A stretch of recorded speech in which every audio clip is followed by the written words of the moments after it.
wag niyo po ang pamilya ko. Ayan. May nag-post po dun sa fake page po ng Jomcar18. Ay po, Facebook pa yun. Fake page na maraming issue. Ewan ko ba kung ba't maraming issue yun. Yung fake page na yun. Pag wala na ng pagpamilya na guys ang X na po. Wag idadamay guys ang pamilya. Ako po, ang makakalaban nyo.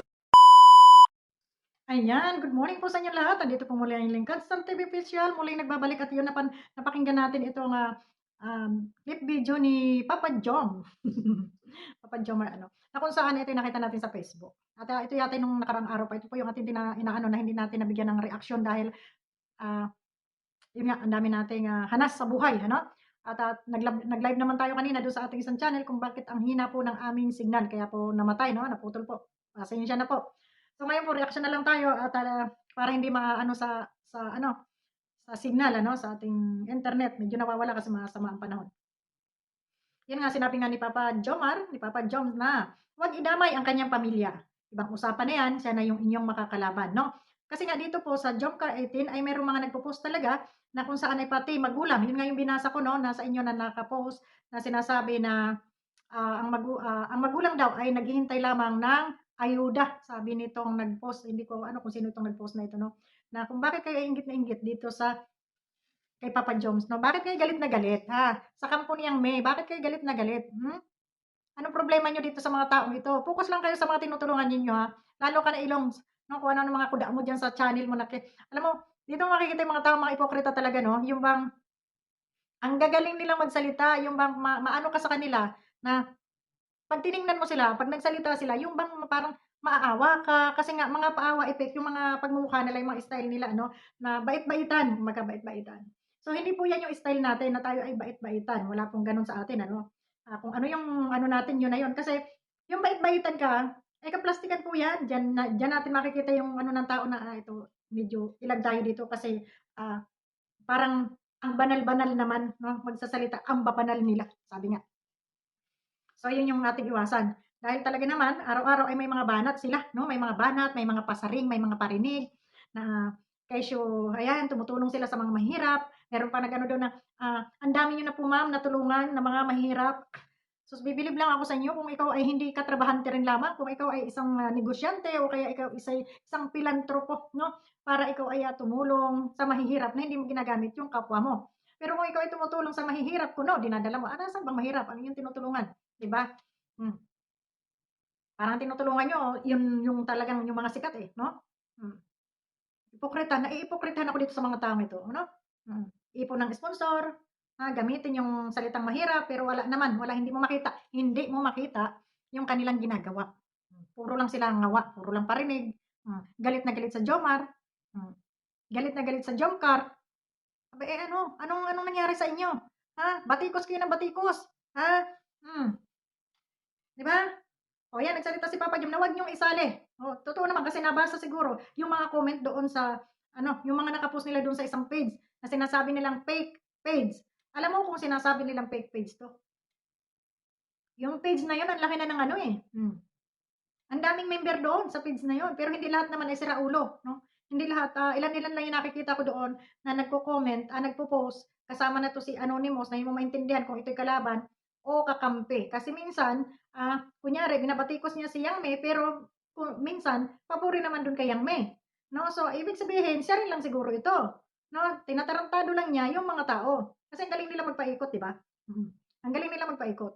Kaya 'yon, kaya wala na akong bilib dito sa mga taong ito, eh. Although dinadaan nila sa sabing tulong, tulong, para siyempre, para mabango, 'di ba? O kunyari tulong-tulong tayo, abot-abot. Oh, grabe. Kaya, "Hoy, tigil-tigilan niyo na, tigil-tigilan niyo ang paninira at sinasali niyo na yung pamilya ni Jomar.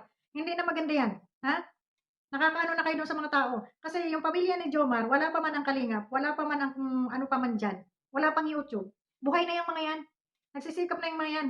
Siguro naman sila hindi hindi pa napapasma 'no, nakakakain pa rin naman ng maayos, nung mga panahon na 'yon. Kaya huwag niyong sabihin na sila ay umasa lang sa sponsor,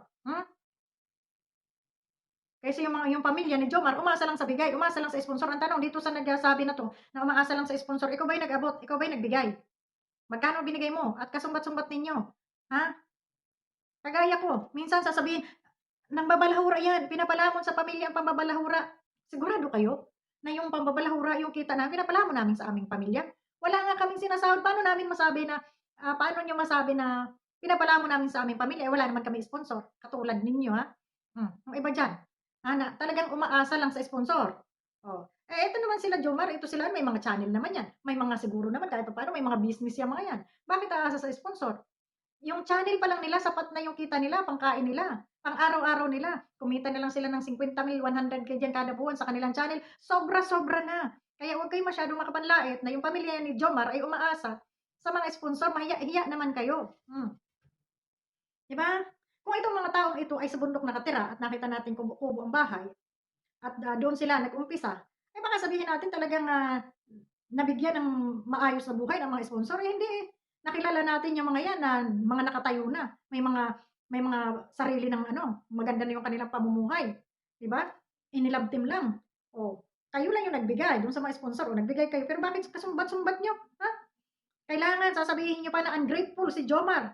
Ha? Ano ungrateful? Ungrateful dahil ano, hindi kayo nabibigyan ng attention maya. Ungrateful sa imong mata. Hoy, Elongs, mayos ka.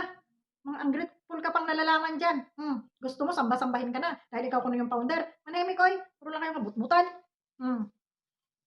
Tapos, idadamay nyo pa yung pamilya ng may pamilya. Eh, kung yung anak nyo rin na idamay araw-araw dyan, reaksyonan kayo. Tapos, idamay din yung mga anak nyo. I-post-post din kayo. Na kayo ay umaasa rin lang sa sponsor. Yung anak mo ay yung anak mo ay sponsor ang nagpapaaral. Yung anak mo ay sa sponsor na rin lang nabubuhay. Ano, maganda pakinggan? Parang hindi, di ba?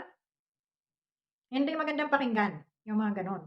Kaya, sinasabi ko nga, para hindi kayo batuhin, manahimik na lang kayo. Huwag kayong pasaring ng pasaring. Oh. Pa yung mga sinasabi niya, pag-uwi ko, haharapin kong lahat yung mga sumon-sumon nila dyan. Hindi pa ako natatakot. O, sabagay, wala namang katakutan. Wala naman sinabing ano. Wala naman dapat katakutan nga talaga. Kung may kasalanan at may nagsampa sa'yo ng kaso, edi harapin mo nga. Pero ang sinasabi ko dito, kung kayo ay nakatulong, wag nyo nang isumbat-sumbat, wag nyo nang iungkat-ungkat na sabihin nyo pamilya, umaasa sa sponsor. Eh bakit kayo nagbigay? Isusumbat nyo rin lang pala, di ba? May mga katok lang kayo, di ba? So, yun. Manahimik. Hindi yung kada pakialaman niyo yung love team na yan. Doon na lang kayo, dyan na lang, di ba? Doon na lang kayo sa inyong Mikres ba yun? Ngayon, sino na naman yung kanilang inaano? Narinig ko si Nico na naman, si Nico. Diyos me, yung Marimar. Mamang klaseng tao to. Ilalab team niyo rin si Nico? Si Indiano? Baka naman pati yan pag nasaan nyo pa, may asawa yung tao, ha? Kaloka tong mga ito.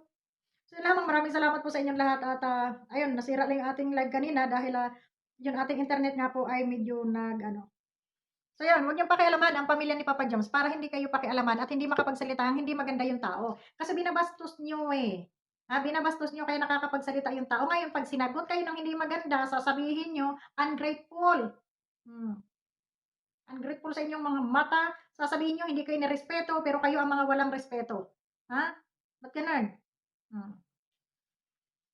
Kaya, yun lang. Maraming salamat. And abang-abang sa ating live mamaya dito sa ating munting channel na to. Dito tayo magla-live. Kaya lamang, yun nga, ang signal natin po ay problema. Maraming salamat and God bless. Bye-bye!